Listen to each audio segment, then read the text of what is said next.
కొందరు దొంగలు కారులో బైకులో దొంగతనం చేస్తే నన్నోవలు గుర్తిస్తారని అనుకున్నాడో ఏమో కానీ ఓ దొంగోడు అంబులెన్స్ను దొంగతనం చేసిండట.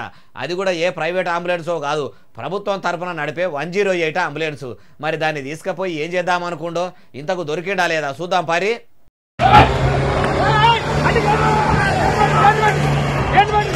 చూసినరా అంత రువడి మీద పోతుంటే అందులో ఎంత సీరియస్గా ఉన్న పేషెంట్ను వేసుకపోతుండ్రో అని తొవ్వంట పోయే బండ్లోలు కూడా సైడ్ ఇచ్చేటట్టు సైరన్ చేసుకుని కుయ్యి కుయ్యి అని మొత్తుకోగా అంబులెన్స్ను అంత స్పీడ్ మీద దంచకపోతుండు.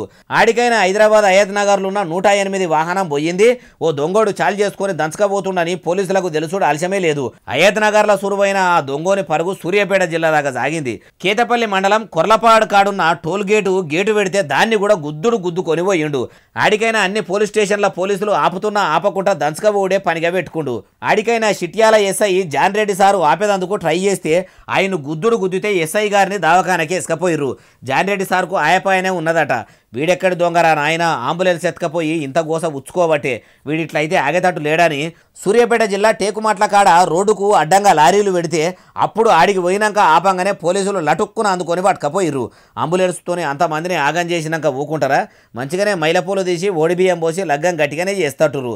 మామూలు గోస పెట్టిండా? దొంగలందు దొంగ అంబులెన్స్ దొంగ వేరే అన్నట్టు లేదు అంటుర్రు ఈ ముచ్చటిన్నోళ్ళు.